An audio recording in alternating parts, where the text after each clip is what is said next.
Welcome to Marketplace Tech Bytes, our weekly review of some of the biggest stories making headlines across the industry. I'm Lily Jamali. This week, can global leaders get a handle on AI? EV sales are in a slump. We ask, what happened? And the Netflix ad tier hits 15 million monthly active users. I'm joined this week by Joanna Stern. She is senior personal tech columnist at the Wall Street Journal for her take on those stories and much more. Welcome to you, Joanna. Thanks for having me here. It's really great to have you here. So we're going to start, as always, with our Bite of the Week. This is where we ask our guests to give us a number that offers some insight into the week in tech. So, Joanna, what's your number? 28. Big 28. 28 countries signed the Bletchley Declaration at the AI Safety Summit in the UK this week, which really just seems like a very star-studded event for global leaders and company leaders in the AI space. Absolutely. And those 28 countries include both China and the US, notably, both on that list. How would you describe the main point of this declaration and what it sets out to do? Well, really, my biggest takeaway is you've got a lot of countries coming together to really say, okay, we are focused on AI. We want to work together to protect the global population from what the threats of AI could be. And then you have them talking in pretty good detail about these threats. And in fact, one of the leaders there said yesterday, like, we shouldn't discount what happens in science fiction movies. This can be a scary type of technology. And so, yeah, I would say there's a little bit of fear, but there's a little bit of hope in the sense that all of these companies are working, or all of these countries are at the table together, which is a monumental thing, really. It is a big deal. And I'm going to read a little bit from the declaration itself, which reads, at one point, there is potential for serious, even catastrophic harm, either deliberate or unintentional, stemming from the most significant capabilities of these AI models. This language seems intended to spur action. And I was wondering, what did you make of the tone? Yeah, that's what I said. There's this combination of sort of the fear, and then there's the hope of all these countries working together. And I listened to Kamala Harris's speech, and she was really trying to bridge that line as well, talking about how the US wants to do more, but we all have to work together to prevent the possibility of catastrophic, is the word you just said, catastrophic harm that could come from AI. Yeah. One criticism I'm seeing is that it's a little light on specific policy prescriptions, but perhaps that's TBD. But it is a guide, and it comes just a day or two after President Biden issued his executive order on artificial intelligence. That covered a lot of ground. What stood out to you there? So I ended up reading through this very, very long executive order. And what really stood out to me is how comprehensive it is.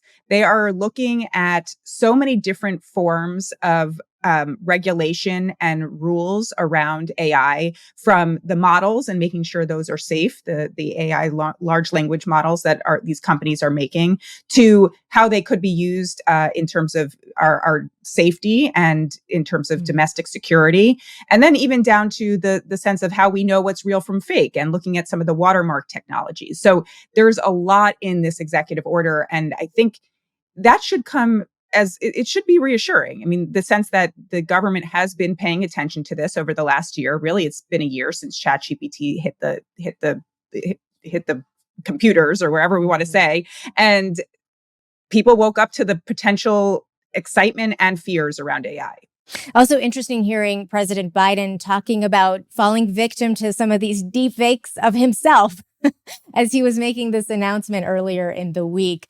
But I would say, to your point about specificity, there's more of it, I would say, in this executive order than what we saw in the Bletchley Declaration. There has been some chatter about, are the world's great powers, if you will, trying to jockey for moral authority on AI? Can we agree that the Europeans have shown they're better at regulating tech than we are here?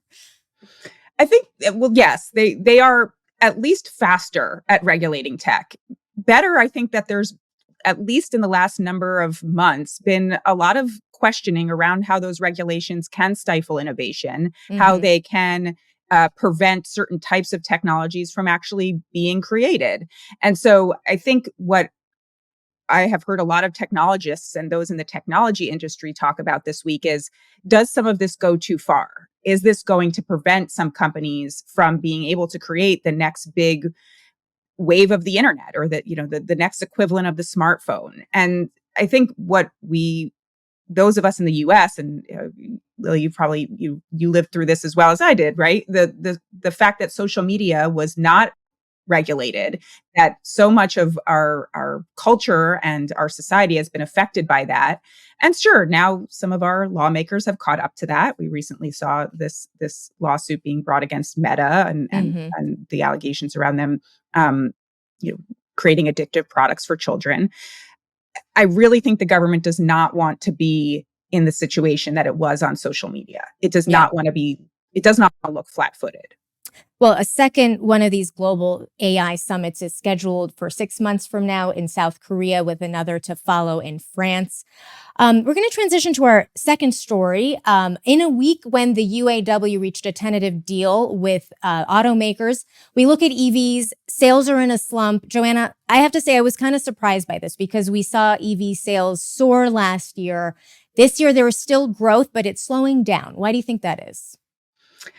I think it's a combination of two things. One is that we're moving now in the EV market from the early adopters to the mainstream.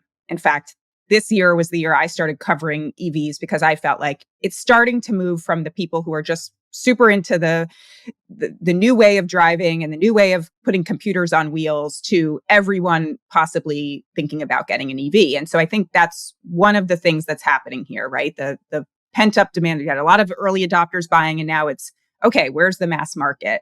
And then there's also the combination of that companies started making more of these cars, right? Mm-hmm. Ford, GM, Tesla, all of these companies started making many more EVs. And so some of them are now sitting on lots because that demand isn't there. And you've been spending a lot of time looking into the charging infrastructure. Tell me about what that experience has been like for you. Yeah, I bought my first EV in August. I did a big piece on narrowing down the choices of which one I would buy. So I ended up buying or leasing a Ford Mustang Mach-E. And one of the big things I knew about buying a non-Tesla was that the charging infrastructure is much weaker. And Mm-hmm. that's something we're going to see addressed in 2024, as a lot of these companies have now partnered with Tesla to be able to charge at Tesla's network. So that's going to happen in 2024. I'll be able to charge my Ford at a Tesla. Rivian, GM, lots of companies have partnered. And so Mm-hmm. that is going to make it more palatable and more, I hope, for many people to want to consider getting an EV because this infrastructure has been so poor. Mm-hmm. So I have been looking at this, and I've spent honestly so much time at non-Tesla EV stations in the last couple of weeks. I have a piece coming out soon that I can't believe I've made it to this podcast. I should literally just have a tent set up at charging stations. But like, I That sounds mean, a not little grim, Joanna. I mean, you'll have to come visit, and we'll have to record from there, and it's going to be a mess because it really is a mess at some of these stations, and that's another really big roadblock. Mm-hmm. Obviously, the Biden administration has been on top of this. They've pledged a lot of money to improve the infrastructure and create and build better charging stations. That is definitely something that is factoring in for people when they're buying right now. I mean, Yeah. you can charge at home, and that is what most people should do, but that's also expensive. I'm so looking forward to these columns from you because I think it's really hard for those of us who don't own an EV to fully grasp how challenging it is. Broken charging stations, how close is it to your house? If you rent and don't own a garage, don't own a house with a Mhm. garage in it, it's a real challenge to make this work. So we'll be keeping an eye out for those pieces from you. On to our third and final story: Netflix seeing its ad tier hitting 15 million active users per month. This was introduced last year, back when subscriber growth was slowing down, as was revenue. And the premise was, cheaper plan, but you pay for that by having to sit through ads. So what do you make of the response from consumers a year into this experiment, Joanna? From what I've heard from consumers, there's less frustration on the ad situation, right? This is maybe some switched from the paid to the ad models. Maybe they didn't. I've heard a lot more frustration from consumers. My inbox is actually pretty full of complaints from consumers about some of the password crackdown they did, and so that probably did force more people to start paying. But for those that have kind of missed this, Netflix said last year they're going to start cracking down on password sharing. So if you had shared your Netflix subscription with, your uncle and your aunt and your high school boyfriend or whoever, and you had 8 people, whatever, using this thing, well, they were going to start to crack down on that and look at, okay, where's the IP address?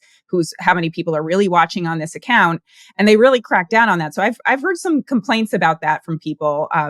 As I said, quite a few complaints, versus on the ad side, which this is really interesting because we have seen this uptick in ads and more ads. And we had this downturn of ads last year, and now it seems to be coming back. So this plan seems like, what they're saying here is they're going to actually cut back on some of the ads, which is a nice thing for someone who's signed up for this tier. Do you think Netflix wants more of us on the ad tier? Is that better from them from a revenue perspective?